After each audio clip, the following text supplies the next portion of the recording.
Many developers are flocking to South Philadelphia to buy up their relatively cheap properties and rebuild in the neighborhood so that it is attractive to middle-class workers looking to move closer to the city's central business district, and students looking for a convenient commute. In this segment, we'll see how this development is impacting people in the community.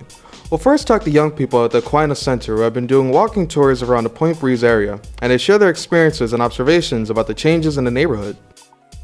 Point Breeze is an historically black neighborhood, and like now people are like the farther end of it and like trying to press borders and trying to call it New Bold.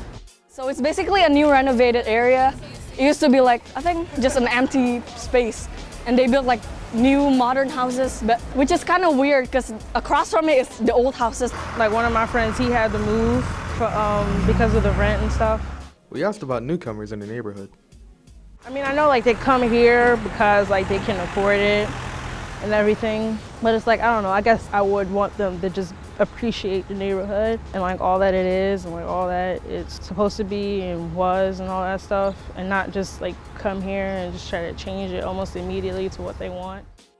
In 2016, Children's Hospital of Philadelphia partnered with the Free Library of Philadelphia and built a $42.5 million community health and literacy center in South Philadelphia. This facility was intended to bridge public and private sectors while providing accessible community services.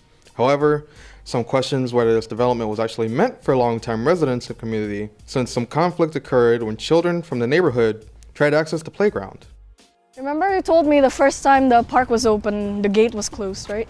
Oh yeah, the gate was closed and there was like only a certain race in there. And you know, there was kids outside that wanted to get into the park and it was closed and they wouldn't let the kids in, so I kind of helped them get into the park. Climb the gate. Yeah, I didn't want to say that.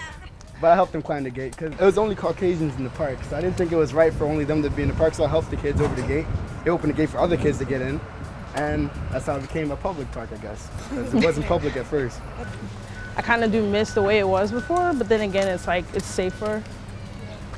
It's just, you know, the people that were here before aren't necessarily still all here. So like, I feel like it would be nicer for it to be, you know, better and safer for the people who were here before. Next, we visit a development project in South Philly that has faced controversy, the Bok Building.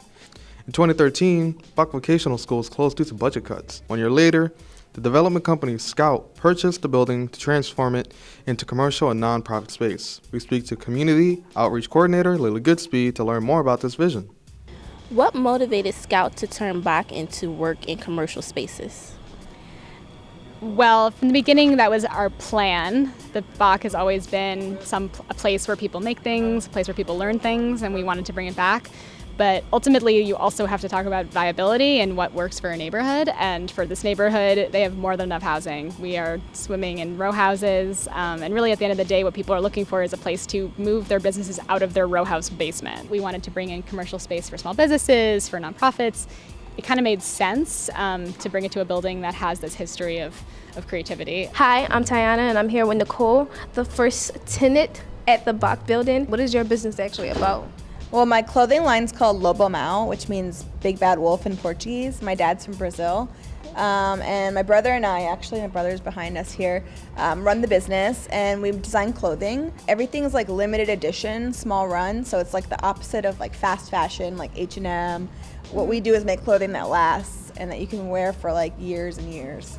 What made you decide to actually pick the Bok Building and, instead of any other affordable space? I liked kind of getting in on the ground floor with the whole Bok building and kind of seeing how it was going to develop. And the rent was very affordable too for a designer and artist. How do you feel about the tension that's actually happening around the area? I don't know if there's that much tension anymore. I mean, the Bok has done so much for the community, and they really think about the community when they design new plans for the building. So they've implemented a dog park, they have like a front stoop, they have bike share, open gym hours for basketball. So I think that they're starting to really they've always embraced South Philadelphia. After hearing from Nicole and Lily, we decided to speak to some community members to hear their opinion on Bok's development. What part of Philly do you live in? South Philly. So, how do you feel about the Bok Building? My understanding is that there's some controversy around its repurposing. I mean, I'm actually taking part in that right now. I'm going to get a haircut. It's good to be able to take a building that's not in use and repurpose it to bring some business to the area, bring some commerce to the area. On the other hand, in the context of like the Philadelphia school system as a whole, to repurpose a school as something else when it could be a school, that's honestly, I don't know how I feel about that. It's mostly white, rich out-of-towners that are benefiting from the spot, or people that have moved into the neighborhood because people of color and that lived in those communities can't afford to live in there. We are very angry that the school was closed down. That adds to, more overcrowded schools. And as I mentioned before, I think for us, ever moving into the Bok Building or even attending is unacceptable because of what it stands, because that's a fight that we led. This is Olivia Vasquez, a community organizer at Juntos. She and her colleague Miguel experienced displacement in South Philadelphia.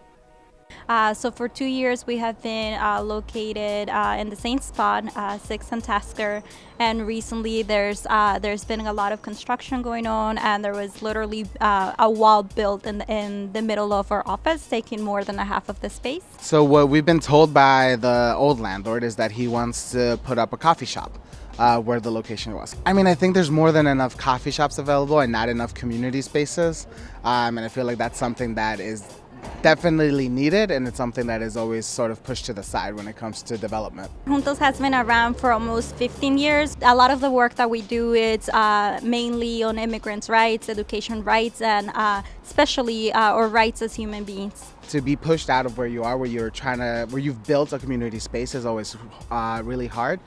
But the sweet part of it was that the outpouring of support that came from community members and allies to help donate, to finance the move, and then for us to be able to find another location in the community that's actually bigger than what we had, it's a true blessing.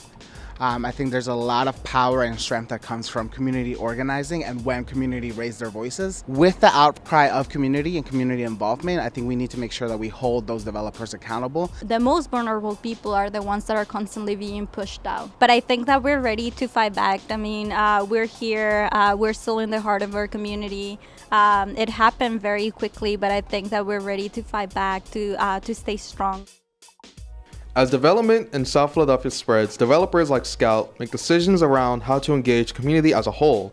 Meanwhile, while changes and displacement occur, groups like the Aquinas Center and JUNTOS seek to preserve and protect the legacy of their work and neighborhood. During the making of this video, the Aquinas Center successfully worked with the Rec Center and informed us of a few wins. The center agreed to include teens on their advisory board, create an employment opportunity for a young person to work directly on neighborhood engagement, and other youth from the Aquinas Center are also assisting library programming through the South Philly Families for Racial Justice Collective.